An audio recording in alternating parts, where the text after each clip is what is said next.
I think trusting the fundamental experience of the Lego brick is something that has been a challenge for the Lego Group in the past 25 years. We all felt that we should have been doing that game, right? That it was the one game we should have been doing as the Lego Group. That's Minecraft. I think Minecraft is the best Lego digital experience you can get. There is nothing that can compete with it today, as far as I know. And I really hope there will be a Lego digital experience, but Minecraft is the closest thing we have right now. Bits and Bricks. Welcome to Bits and Bricks, a podcast about all things LEGO games. I'm Ethan Vincent. And I'm Brian Crecente. Together, we look back at the rich 25-year history of LEGO games, chat with early developers as well as seasoned studios who have all tackled the creation of video games for one of the most popular and respected toy companies in the world, the LEGO Group.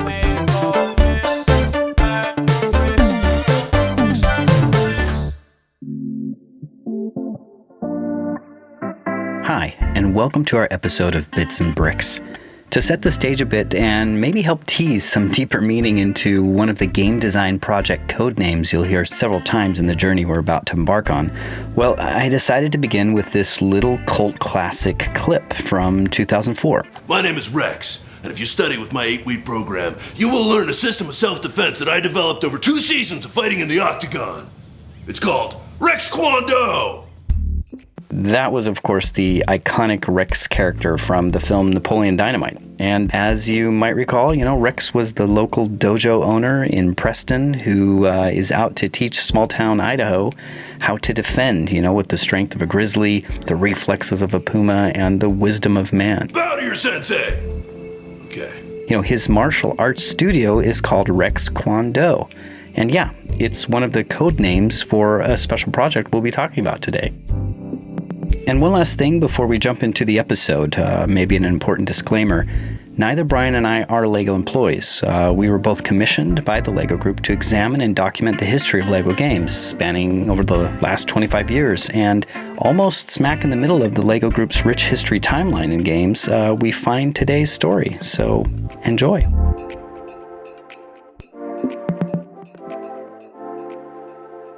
So let's dive right in, Brian. Today we're going to talk about the world's biggest video game I think there is, right? Yes, it is in many ways the perfect LEGO game. I think children and adults are dropped into this open world where they can tear apart or build with pieces of the world around them. And really the only limitation is their imagination. Right. But it turns out that despite how perfect a fit this game is, it's not actually a world made of Lego bricks. Instead, it's actually Minecraft. Yep. And it wasn't the Lego Group that made Minecraft, of course, but rather a single developer in Sweden. So since its launch in 2009, Minecraft has become the single most popular video game in history. The studio, Mojang, was purchased by Microsoft back in 2014 for $2.5 billion, that's billion with a B, dollars. And the game continues to thrive on old and even new gaming platforms. Yeah. But what if things had gone a little differently? That's what we're going to be talking about in this episode. Back before Minecraft exploded in popularity, rising to near ubiquity, the developer actually reached out to the LEGO Group about teaming up to create a Minecraft LEGO game. There was even talk within the LEGO Group itself about buying Mojang. So what happened and why is this a sort of interesting story that actually starts decades before Minecraft was even a glimmer in the eye of its creator? So for about as long as the LEGO Group has been making video games, they've been after this idea of something maybe roughly defined, but something also really crystal clear for them. It's the perfect LEGO video game, right? It would empower players to build, energize their creativity through a simple construction system or tool, and it would provide a safe digital sandbox within which to play. Perhaps most importantly, it would deliver the player to a world where LEGO bricks were limitless, right? As long as they existed in the real world, they would be available in digital form without any limitations. You and I talked to Daniel Mathiasen, who's a former LEGO employee and is currently the general manager at FRVR. And he talked to us about this ideal that the LEGO Group was chasing. It was one of the early digital concepts. You can even go back to some of the early LEGO Media days, very early, pre-2000, I think, and see some concepts there where our colleagues of the time were exploring that. It kind of became like a holy grail for the LEGO Group. And in that sense, I think also a part of it is what was making it difficult was that people saw it as one thing. So trying to hunt that experience, that product, that one thing that was a digital creative experience. But that was definitely what we were trying to do in the company, trying to find that one concept that we could bring out to the kids. Yeah, chasing and trying to find that one concept was something that the LEGO Group was really after. And Paul Smith-Meyer, who was an employee with the LEGO Group for a long time and is currently the marketing director at Playfinity, talks about what the LEGO game and play experience could be. The notion of a sandbox game wasn't yet there, but the LEGO Play itself was like a sandbox game in reality. The dream at the time was really to find a way of importing physical LEGO models into the virtual world and then being able to experience them there. So, for instance, building a racing car and then sitting inside that car and racing around in a LEGO world. Yeah, so if you look at the early history of LEGO games, you can't help but notice that many of those titles seem to lean into this notion of exploration and building, even if it's on a rudimentary level. So take, for instance, LEGO Island's ability to roam the game's tiny community, or LEGO Creator and its efforts to give players the ability to snap LEGO pieces together in a game. These different elements of an open world sandbox construction LEGO game seem to always be at least in the peripheral of the LEGO Group's vision. That came a bit more into focus in the early days of LEGO Universe, a creation that would go on to focus more on delivering a massively multiplayer online adventure game.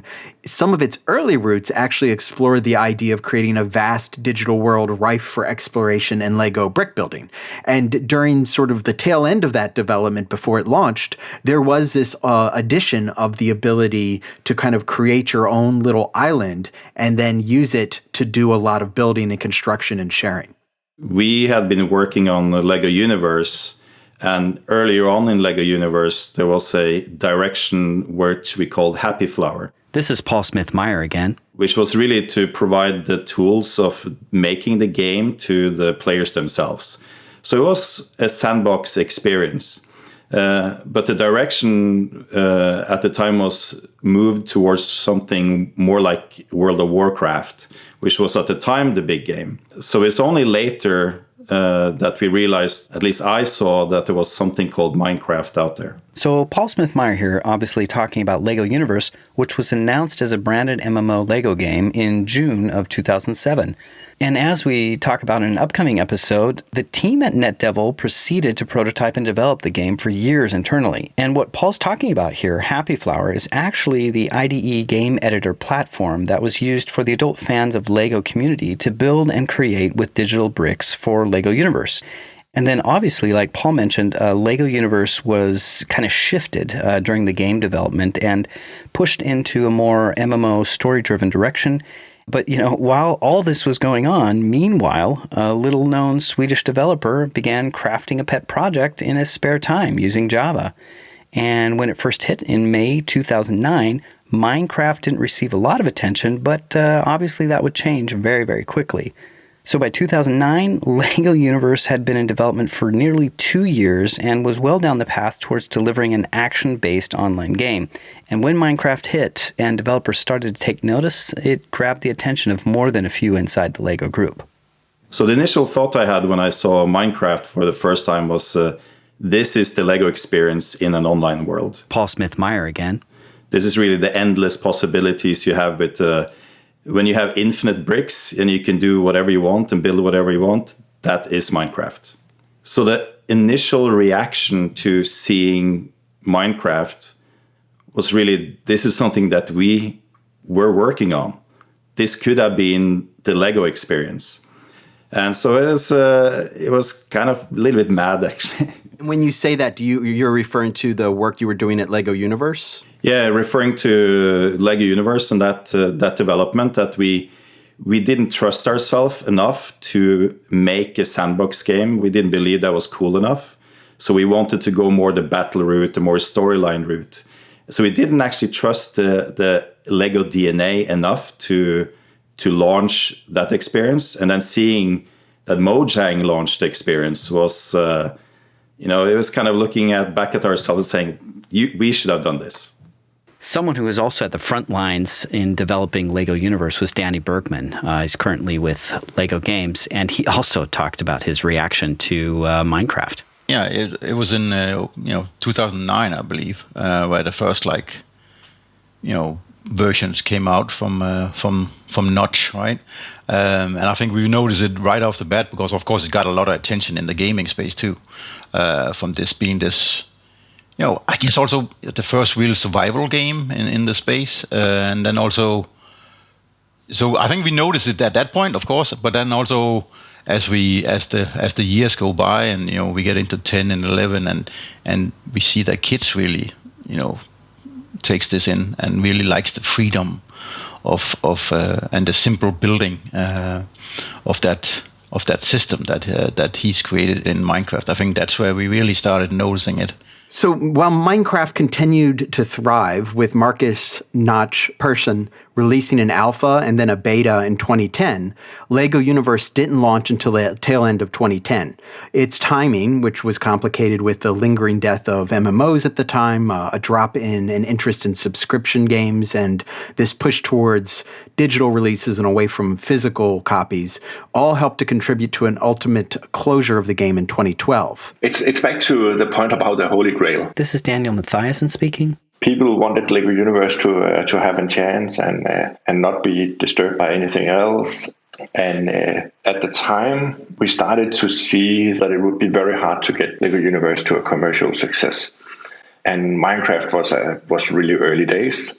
So it didn't have the kind of numbers that you would be looking for traditionally in an IP or in a game from LEGO, but it was growing fast, and it had a loyal fan base already. But around the time Notch released the first retail version of Minecraft in 2011, he also reached out to the LEGO Group with an interesting proposition. Long a fan of the toys, which he at times has said inspired his creation of Minecraft, Notch was pursuing a lifelong dream, which was to work with the LEGO Group. Now, we spoke with Daniel Kaplan, who was employee number one, the first person hired by Notch, even before Notch created the company Mojang. He talked with us about their passion for the Lego brick and the chance they may have to work with the company, and some of the effort they went to try to get in touch with someone over there. We didn't have any contacts at the LEGO Group when I started. We met with another guy, Notch and I, and he knew a couple of folks over at the LEGO Group. When we told him that we were very keen on getting in touch with them, because a dream project of ours would be to actually create a LEGO branded game in the similar vein as Minecraft. And he helped us get in touch with the LEGO Group and the LEGO management over there. But it took quite a long time before we hit home and found the right people, because obviously Minecraft wasn't as big as it is today, so it was hard for them to grasp as well that if this was a thing or not, or just a fluke. So I completely understand their reasoning in terms of, not jumping on the possibility or opportunity of working with us. But it took quite some time before we got in touch with the right persons at the LEGO Group. So the first meeting we had, Notch and I spent quite a long time talking about that motivation. Again, Daniel Mathiasen speaking. And it was nostalgia for Notch. He was telling us the story about his Lego bricks in the drawer in his childhood home, and his fond memories. And He hadn't set out to build Minecraft as any kind of Lego experience, but it had dawned on him while he was working on Minecraft that the power of the Lego experiences he had as a kid, and he really, really wanted something to happen between our two companies and bringing out some great experience. Lego was a huge inspiration for Minecraft, and we talked a lot about the Lego Group and its influence on us and on the game as well. And I mean, the similarities are quite easy to see. Right. It's the whole like block brick system that Minecraft utilizes as well, that the Lego Group invented. So Notch's excitement around the project, which was codenamed Brickcraft at the LEGO Group and Rex Kwon Do by Notch, was obvious. He even tweeted about it a bunch of times. And in some of those early tweets, he talks about the progress of the game and seems elated that this prototype that he was working on had been greenlit by the LEGO Group. Twitter handle @Notch. September 5th, 2011, 8:19 a.m. Secret Project Rex Kwon Do begins today. It will involve caffeine and giggling. There were a lot of high fives and a lot of coffee and a lot of dreaming going on for sure. We were super, super excited. I can't. It's hard to describe because we were just so blown away about us having the opportunity of working on something that we thought was the coolest thing ever. Yeah, it's cool to hear Daniel Kaplan remember the amount of excitement at Mojang over Project Rex Kwon Do. So Brian, let's talk a little bit about the gameplay in Minecraft and Brickcraft. So tell me a little bit more about that. Yeah, so I mean, it is. I think it would be fair to say that probably everybody has pretty much heard of Minecraft, and maybe they've even seen it or played it. Yeah, unless you live on a different planet, you've got to have seen Minecraft at some point. Right, and one not created by Minecraft. But so basically, when you go into this game, it auto-generates a world for you. The world is made out of little pieces. They're not Lego studs, but what they are little they look a little bit like 1x1 bricks. Yeah. So they're material, and sometimes that material can be grass, or it can be stone, or it can be lava or sand. But they're all shaped up by these bits, these 1x1 bits, and you're dropped into this world, and you have a little pickaxe, and you could go around and dig tunnels or completely level an area, and all those resources that you're digging up kind of go into your bag, and then you can use those resources to then go build things. Yeah. And, if you've played this game, there are two ways to play it. You can play it in an exploration mode where you don't have to worry about any dangers. You can also play it in a survival mode where when the sun goes down, creepy things come out after you, one of which is called the Creeper, by the way. Exactly. So it's really this interesting thing that even someone who has never played a game, you're dropped into this, and within 5 minutes you're having fun and building things, which is very much like playing with Lego bricks. And also, like, within 5 minutes, you kind of start understanding it, right? I mean, it's really remarkable how intuitive it is. And then the gameplay aspect, I think, is this kind of threat that at any time what you constructed can be destroyed.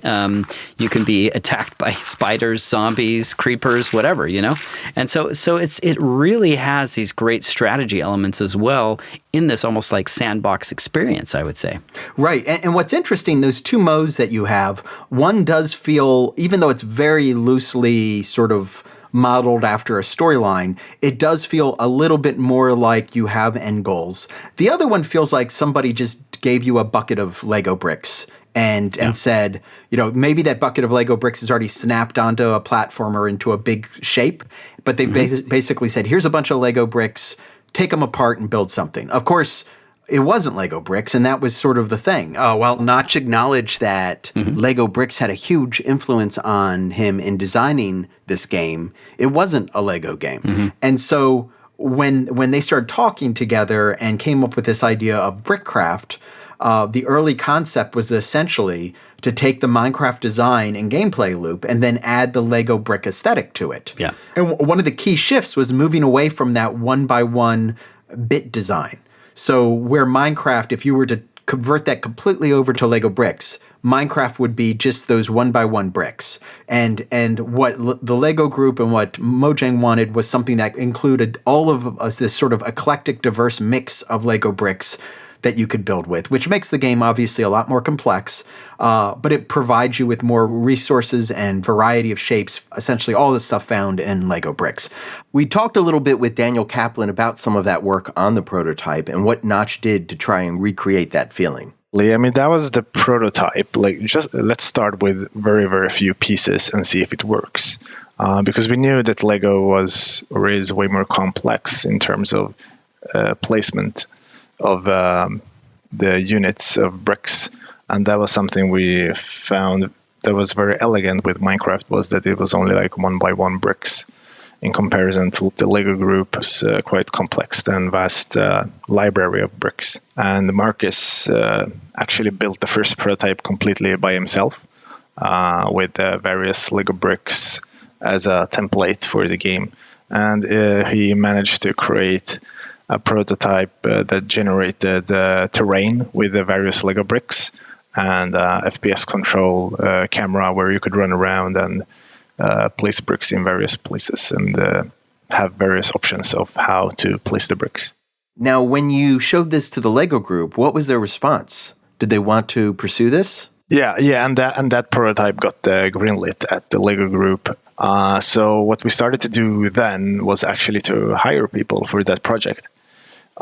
So I was the producer from our side on the Rex Kwon Do project, and we hired 2 new developers, 2 new coders that would help us on the project because we couldn't use the prototype that Marcus produced to create a proper game. So we actually started to build a game engine specifically for the LEGO game. Twitter handle @Notch. September 7th, 2011, 9:15 p.m. Great progress on Project Rex Kwon Do today. This is the clearest screenshot I can show. September 8th, 2011, 7:55 p.m.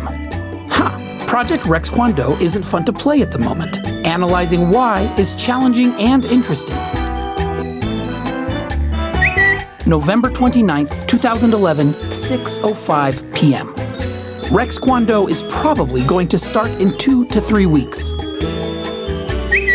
December 5th, 2011, 9:35 p.m. In other news, looks like Project Rex Kwon Do got greenlit.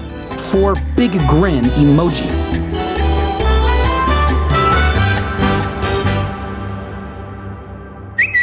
June 19th, 2012.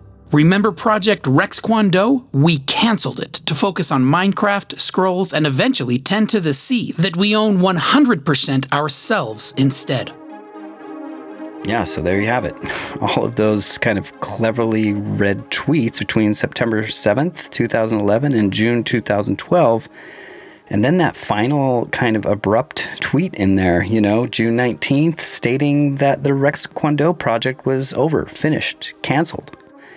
And, this seemingly sudden decision by Mojang to back out of the project was both heartbreaking to those involved at the LEGO Group, but also not a total surprise, as Daniel Mathiasen pointed out in a conversation about some of the issues that may have killed the project.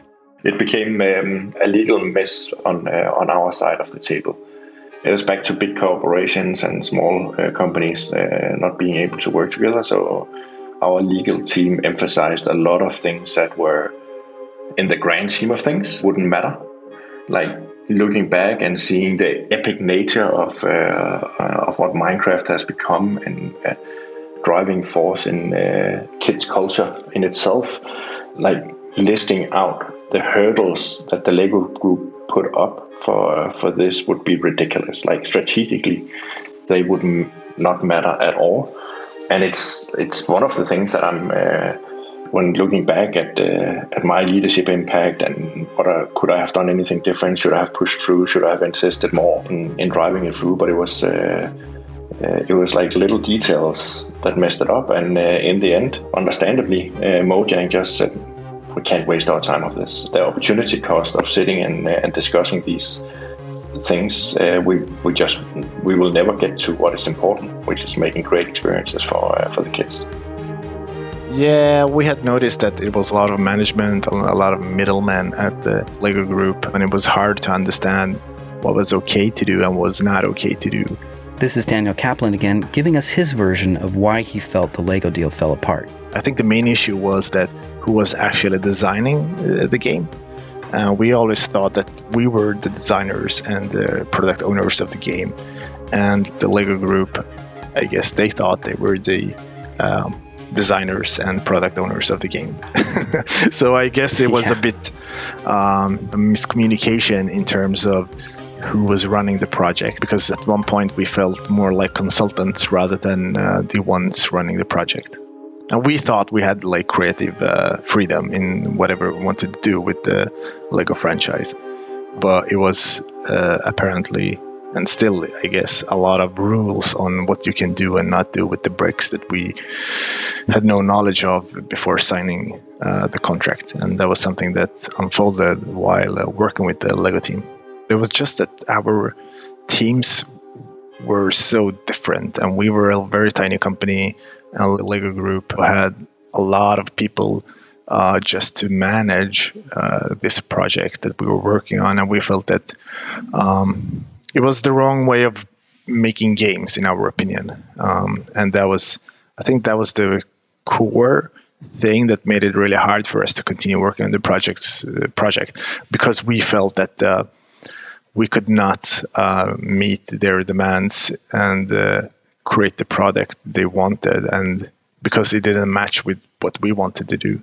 So it's more about that, and we were still excited even till the day we ended the cooperation. Right. Yeah, so it was just very unfortunate that it never happened. But what can I say? The idea of working on a LEGO game was still very exciting for the whole company. The creative differences that Daniel Kaplan talks about between Mojang and the LEGO Group, to me, also seems like a major factor in the project being dismissed quickly, and Kaplan goes on to explain. For instance, like one thing we wanted to do was to add scratches to the pieces, to the LEGO pieces. Mm-hmm. And that was something we got a lot of pushback from LEGO. They were like, oh no, we can't show pieces being scratched. And we were like, but all LEGO pieces in every box are scratched. Mm-hmm. And they had this facade on how they want to people to look at them that they were very keen on keeping. And we wanted to try to represent LEGO how it is actually in kids' bedrooms, basically, or playrooms. But they were very much against that. Right. The questions I had for them, like, okay, when can we get the specifications of the minifigs so we can implement them? And we wanted to try to, make sure they were animated like stop motion animated, basically like the LEGO movies, the stop motion animated. And you can, in your mind, see that someone was basically holding the minifig with their fingers and jumping around with it. And we wanted to simulate that in the game as well. Man, I love that idea of putting minifigs in the game and including that sort of animation. So Daniel, what were the bigger plans for this sort of mashup of Minecraft and LEGO bricks? It was definitely to create an adventure game at the end of it, basically what Minecraft is today, with a vast majority of different kind of biomes and enemies and cultures and stuff like that, because the LEGO Group has a vast library of stuff they've been building throughout the years. And we definitely wanted to replicate all that and create cities, create jungles, pirate ships, and all those kind of things that we had lived through during our young years as LEGO builders. So yeah, that was the idea, to make an adventure game out of it. Yeah, and that's probably one of the big factors playing into this, right, Daniel? So the fact that the Mojang team and you were kind of up and coming, Minecraft hadn't really exploded yet, and you have all these ideas about how to incorporate the LEGO themes and bricks and are super excited. And the way you describe it kind of feels like you as these new up and coming game developers, without a smash hit yet, were kind of maybe even pat on the head a little bit by the LEGO Group. Is that something you feel like maybe happened here as well? For sure, yeah, for sure. They did. I don't think the LEGO guys took us seriously, because we didn't understand maybe completely either how big Minecraft could be. Yeah. And that was why we jumped on the opportunity as well to work with the LEGO Group, because as you know, back then there weren't a lot of games who survived for more like a month after release. Right. And we had no idea for how long Minecraft would survive. We were just super happy that it kept on selling every day, and we had our estimates were wrong every time because they were based on traditional game industry forecasts. And so obviously the end result here was that there was tension, between the two companies, and ultimately, Notch lost passion for the project and pulled the plug. And Daniel Mathiasen, who, was really trying to kind of salvage this deal, talks about some of the factors that may have contributed to that pulling of the plug and his personal take on it. They came in with a lot of energy, and then the items that we, from a legal standpoint, had brought to the table to get any kind of paper in there. It's like we spent hours and hours on things that are unimportant in the grand scheme of things. But it was important to the LEGO Group at the time. So, and the way that a big company like that works is that when the lawyers are in the driving seat, then it's really like you have to push really, really hard to overcome that. So it just became extremely tiresome for them to sit in it. For me, it was just something that we needed to get over with. It's like I'd been through that many, many times before, and I just wanted to get some of those details out of the way so we could get to the fun part. But they started realizing what it would take to drive that home, and it was just the opportunity cost for them was just too great. When you first heard that this was going to not happen, what was your reaction personally? I was super, super disappointed in our ability to help Mojang become a success in a LEGO context.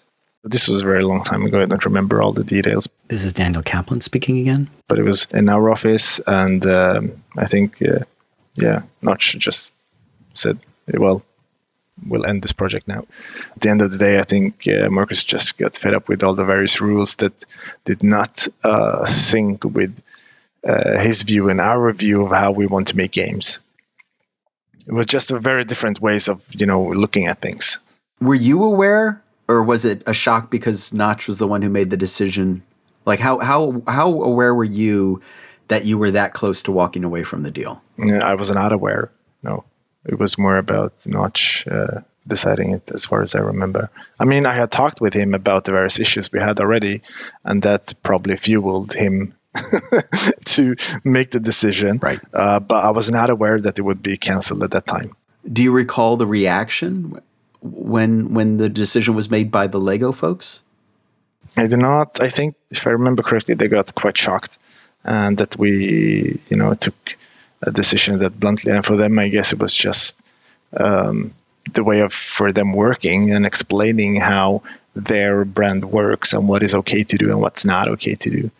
I think it was more like it's a negotiation, like everything else. You talk about issues and you deal with them, but we weren't ready to deal with those kind of issues that early, I guess. So did you at all, reach out to Daniel Mathiasen with the LEGO Group at that time, or, get in touch with him? I've been actually keeping in touch with Daniel ever since. And he always reminds me of how sad it was that we ended up not doing the project, because he was very keen on it himself. And he had been working at LEGO for quite a long time, and he was very excited about it too. And he told me, like, can't we try to fix this? Or, like, is this completely a no, and stuff like that. And unfortunately it was, because I don't think the LEGO Group would be changing themselves to accommodate to what we wanted to do. But yeah, it was really sad, and I talked with Daniel from time to time, actually. So yeah.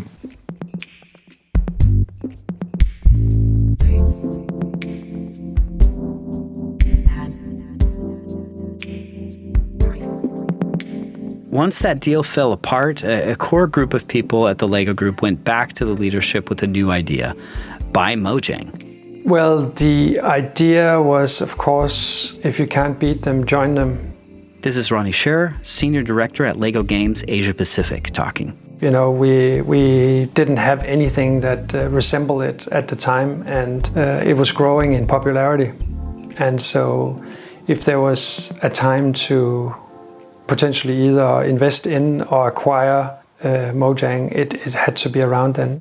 So yeah, Ronnie tells us here, that the LEGO Group considered purchasing Mojang, but Microsoft's interest in the company and its ultimate $2.5 billion price tag obviously dissuaded the LEGO Group. So Minecraft was still not the success that it became. So it was still emerging. Right. And so there was, of course, no guarantee that it would end up becoming the cultural phenomenon that it became.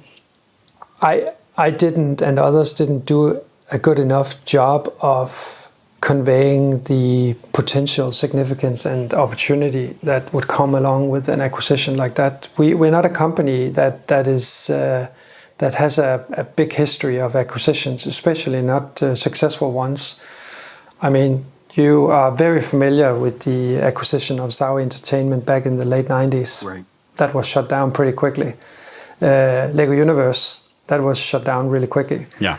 So we didn't have a great track record in putting money into acquisitions that we could sort of look at as a great sort of benchmark for why we should do it. And this would have been by far the largest transaction that we would get involved in. Right. And so at the time we did not have the structure that we have today, where we have a team called LEGO Ventures that's all about investing in playful learning and digital play more broadly. Mm-hmm. Yeah, so that did not exist at the time. So there was really no place to go with a pitch like that. And it must have been a challenging pitch coming on the heels of what was going on with LEGO Universe. Like, you go from LEGO Universe, which was this enormous investment, to something that had been shut down, retroactively looking back, it now looks like it was shut down prematurely, but still at the time, I'm sure it was seen as a failure. And then you go to them and say, okay, let's invest even more money in buying a studio. Did that, do you think, play a role in that decision not to do it? Absolutely, but it was also, of course, the big difference was that at this time, Minecraft had started to sort of show teeth and longevity. It was not a big thing yet, but it was still on a different trajectory. The business model was different. The cost structure, in particular, like the operating cost structure for Minecraft was much lower. It was a much simpler technical setup compared to what we built with LEGO Universe.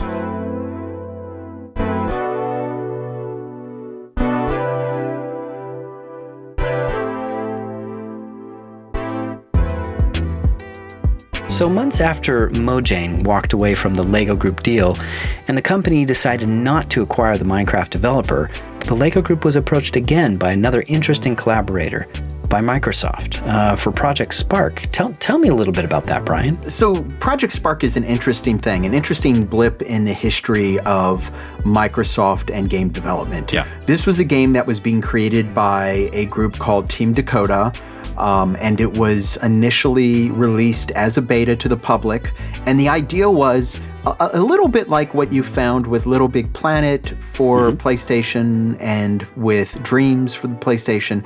And that was, you were given this world that you were dropped into, and you could create your own experiences. And that includes making your own games or movies or whatever you wanted to make. And so it was this sort of creative environment. It was much more complex than Minecraft, but it still had at its core the idea of creating things. And so it was turned into a beta, and initially actually released as an alpha, then as a beta, and then it was shut down. And that shutting down sort of happened right along the same time Microsoft purchased Mojang, and it seemed like they shifted their interest from Project Spark over to Minecraft. So while the Project Spark deal also fell by the wayside in terms of LEGO Group and its participation, it didn't dampen the LEGO Group's interest in creating its own take on an open world building exploration game. If anything, it sort of seems like it had the opposite effect, and it invigorated those on the team who really had been discussing these titles.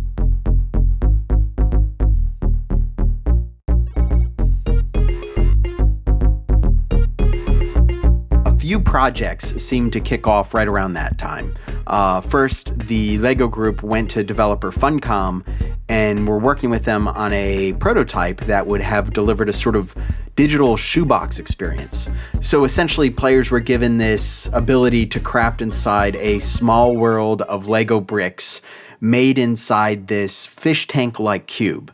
So you would sort of set these parameters about how many bricks there were and if there was water and that sort of thing. And then you would build your own creations inside this world. And then when you were done, you would have this sort of a Lego brick diorama that you could share with friends. It sounded like it was a really neat experience, but ultimately it was canceled. Around the same time, TT Games, which of course had quite a track record with its successful run of LEGO games, started working on LEGO Worlds. LEGO Worlds, which obviously is a game that eventually was released, essentially delivered entire planets made of LEGO bricks to players who could experience 3D procedurally generated worlds in a sandbox game. So you could drop in as a minifigure, explore this world, build your own creations again with LEGO bricks, and have that sort of almost Minecraft-like experience. While it was an ambitious effort, unfortunately, it just didn't have the level of success they were hoping to see. And there are some inside the LEGO Group who wondered if the company just wasn't taking enough chances with its gaming efforts. So I asked Danny Bergman about his thoughts on that. So hindsight, I think we should have been a little more bold and probably have jumped on something else than just Warner GT. Because I think we kind of know what we're going to get with Warner GT, and which we know what we're going to get, but I don't think we had the, I don't know if it's bravery. We didn't have the guts to jump into this Microsoft adventure or even the Mojang. I think it just felt a little more safe. Was it the right decision? No, I don't think it was, because we didn't ultimately get what we wanted out of it, and then we're still here, 7 years later, and we still don't have a mobile version that is somewhat close to Minecraft. Still being worked on by Warner and TT. So each missed opportunity at creating a game that, like Minecraft, can perfectly capture the essence of what it means to be a LEGO video game, comes with a sense that the LEGO Group won't give up on its efforts, even as it examines its own history for how to do better. A lot of people that are working in the game industry and work with LEGO games has always had that desire, right? We always wanted to create that game that has a creativity at the heart of it, and have a system, and you can create stuff and you can share stuff. This is Danny Bergman speaking. But I also think there's been our TT adventure has kind of given us that success. And I ultimately think that's probably also the reason why we chose to go with Warner and TT, because LEGO games equal Warner and TT games, right? For many, many years, and still to this date, right? We're still trying to a little bit break out of that perception of what a LEGO game is. We all felt that we should have been doing that game, right? That it was if the one game we should have been doing as the LEGO Group, that's Minecraft. But I think there's a lot of other games that is also LEGO, right? And I don't think it's the only game that LEGO should be creating. I think LEGO has is a very varied brand and can hold a lot of different games, a lot of different experiences.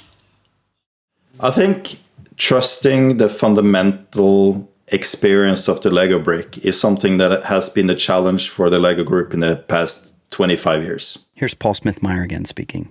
And it seems that daring to go back and restart at the core with basic brick building and free creativity is something that keeps coming up, but we never dare to do. And I think that's going to be the challenge also moving forward, that it's easy to replicate something that is a story using LEGO bricks, and it's very successful looking at the IP. But it still doesn't mean that the LEGO Group shouldn't pursue going back to the roots as a path moving forward. When you think about, again, looking back and sort of hindsight, Why do you think it was that the LEGO Group wasn't the company that made Minecraft or something like Minecraft? I think we didn't believe we were cool enough just as bricks. And that seems to be the challenge still. That is kind of afraid that, this generation of kids, they are into Fortnite. Or the next generation of kids will be into a new game. And we're always afraid that we are not cool enough just being a free, creative brick world. But if you look at the LEGO fan community, they're still exploring the potential of the LEGO brick every day. And I think a world where LEGO fans, young and old, could meet and just be creative and it shape the world in their own image, that would be a true LEGO digital experience. For me, I still when I think about it, it is some of my biggest failures working at the LEGO Group is that I didn't put my foot down enough to say we need to do this. And it's kind of, I feel like it's the thing I come back to. And when I see the fish tank, for instance, in the Lego house, I'm like, I knew this was good. I felt it was good. I could see it with the kids. Yeah. And I just, it saddens me that it isn't that believe in free creativity, which is the reason why the LEGO Group is there in the first place. How about you, Daniel? Do you feel like there's still this desire to create this holy grail game at the LEGO Group? Oh, yeah. As you can hear in my answers, I'm probably still there in spirit sometimes. Again, Daniel Mathiasen speaking. Yeah, so the desire is still there, and there are some really nice experiments going on within the LEGO Group, both from how to drive innovation with the LEGO Ventures team that's doing an excellent job in trying to drive outside in innovation. There are some nice experiments in the games team. Yeah, there are in different places in LEGO. There are still some really nice experiments going on in this field, and we have, in the time that I was in the LEGO Group, we grew the people driving innovation in this area from a handful of people to today there's probably a couple of hundred people driving innovation in this area. So a lot of things have happened and is happening. So stay tuned for more great stuff from those guys.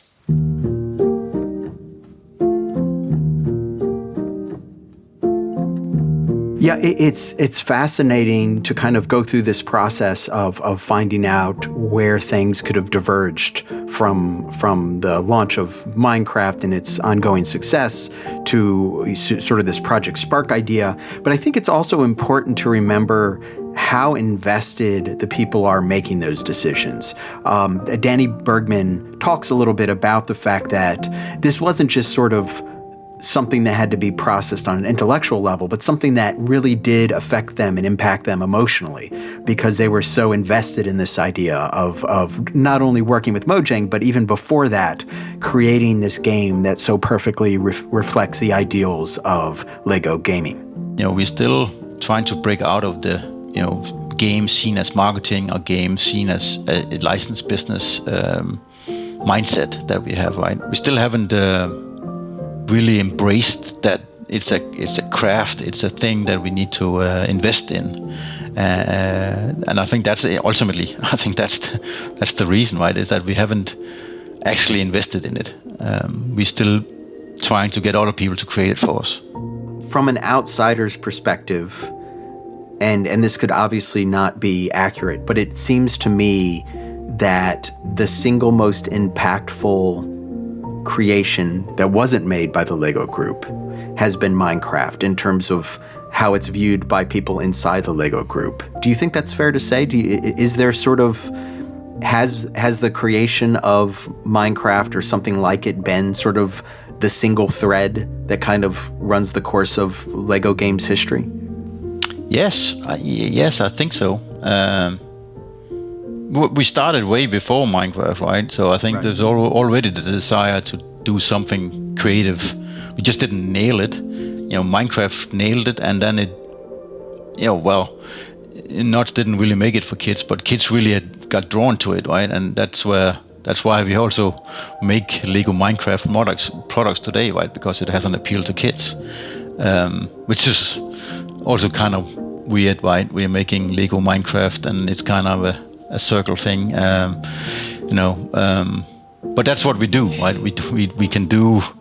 I remember the first time I saw the Lego Minecraft sets, right? It's just really kind of really weird that we as Lego take a digital representation of Lego, puts it in a box, put a building instruction to it, and then you get a physical product, right? That's kind of sets it all a little bit, right? Yeah. It's very meta.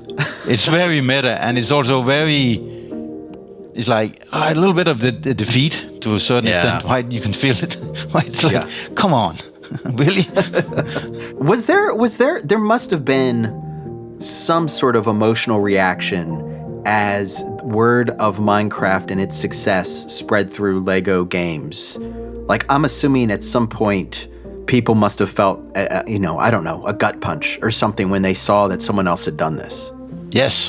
Yes, and of course, it was in the later stages of LEGO Universe, and of course we saw it there, and and then the Future Lab team and Ronnie, of course, was part of it, and me and Ronnie, and Ronnie ended up pitching Jørgen V and to actually buy Minecraft, right, which also didn't pan out.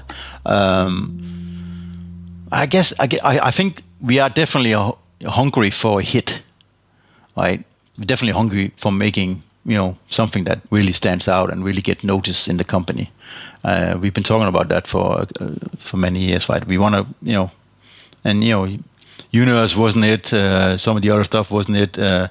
But I think we really hunger for that hit that's not an action adventure game from TT. So yes, I think that's One of the questions I've been asking everybody is one that seemingly everybody doesn't have an answer for, but I'm curious what your thoughts are. Why do you think the LEGO Group wasn't the company that first came up with a game that was essentially like Minecraft? Good question. I think maybe it would require them to have too many people seeing different things and not letting people try out things. This is Daniel Kaplan speaking again. And I think that was the difference with Minecraft. It was just Notch to begin with, and he just started doing stuff and not waiting for getting a blessing from someone to do stuff. Right. And I think it's just a different way of how companies are structured and how you can start projects.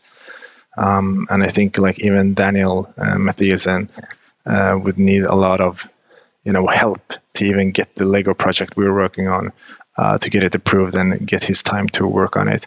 And I think that's the sad part with big companies where you think they should have like unlimited resources to try out new stuff, but they don't seem to.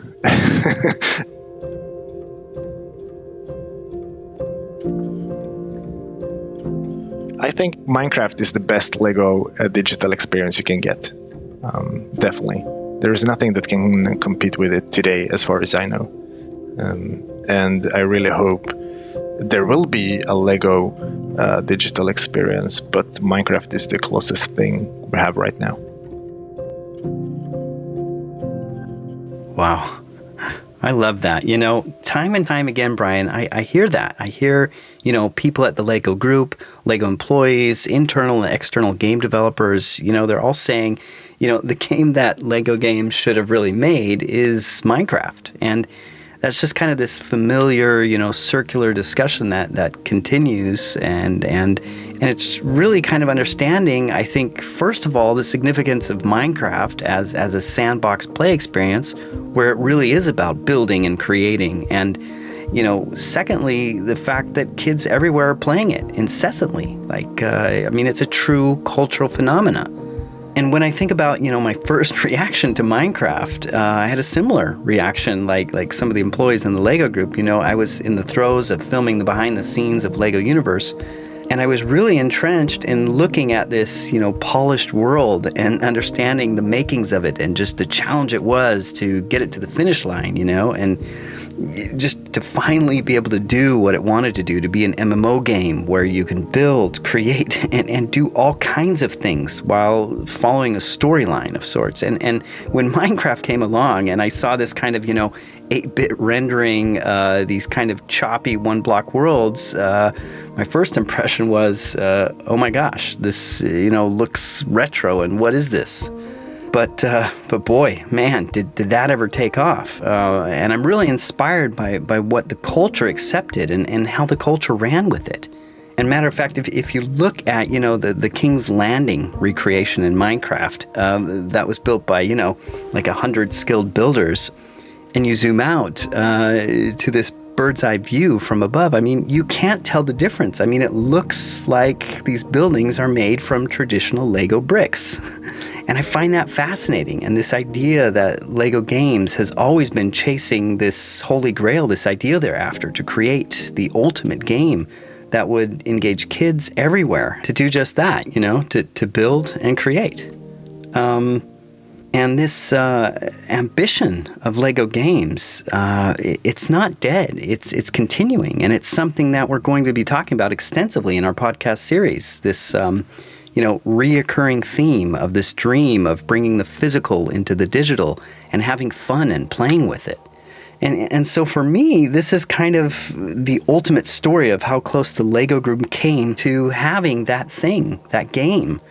But also learning here, the boldness it requires to just do it and to maybe not be bogged down by, some of the complicated lawyerly interactions and musings.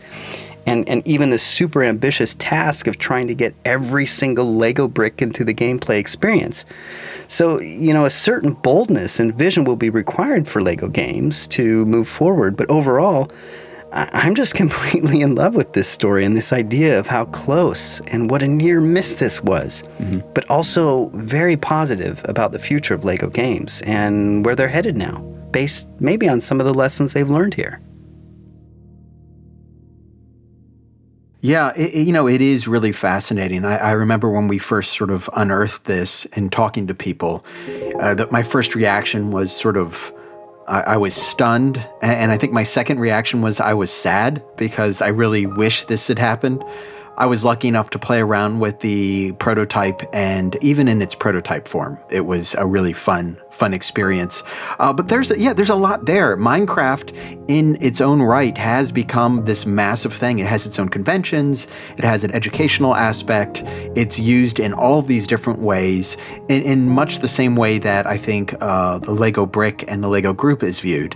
I think the challenge was something that has been pointed out by several people that we interviewed, and that is, it was, looking at it in hindsight, looking at it from a bird's eye view, it seems like a no-brainer. Like, of course they should do this. But if you get down into the thick of it and you look at the timing and what the LEGO Group was being asked to do, it makes sense that maybe this didn't work out. The LEGO Group at that time was just getting off a massive project they'd been working on for years with NetDevil in LEGO Universe. And so the idea that they would then quickly partner up with this really small group that was having some success, but really it hadn't blown up yet. That's Mojang and Minecraft. It's understandable that there would be a lot of legalese and agreements that had to be signed. And then from the other perspective, the idea that Notch and Mojang at some point were like, you know what, we don't want to deal with a big corporation. We want to be an indie group. We want to just be able to fire from the hip. So I could see why those alignments didn't work out. And it's unfortunate on the one hand, but on the other hand, I do think, as several of the people we talked to noted, there's so much more out there to explore. I think that capturing what was Minecraft would have been a good idea, obviously before Minecraft came out or right as it came out. But I think rightfully so, the people at the LEGO Group have identified the fact that, Minecraft nailed Minecraft. So we don't need to recreate that. We need to find another interesting and fascinating way to explore digital play and Lego bricks. And there are myriad ways of doing that. So that's what we're doing now. And I think that's what we hear from the LEGO Group, and I find that inspiring, that they can go through this tough journey of almost landing these deals that could have been tremendous and sort of learn lessons from it, and then realize they need to now focus on the future and move forward. So I look forward to seeing what they do in the future and how they create not the next Minecraft, but the next LEGO game that's amazing and unbelievable.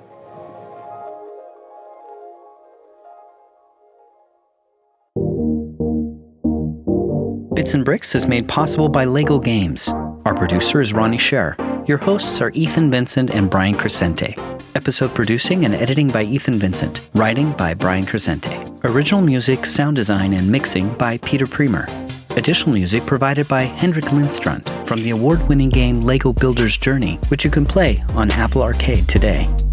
We'd like to thank our participants, Daniel Mathiasen, Daniel Kaplan, Danny Bergman, Paul Smith-Meyer, and Ronnie Scher. We'd also like to acknowledge the entire LEGO Games team, as well as the great folks at the LEGO Idea House for their support. For questions or comments, write us at bitsandbricks@lego.com. And as always, stay tuned for more episodes of Bits and Bricks.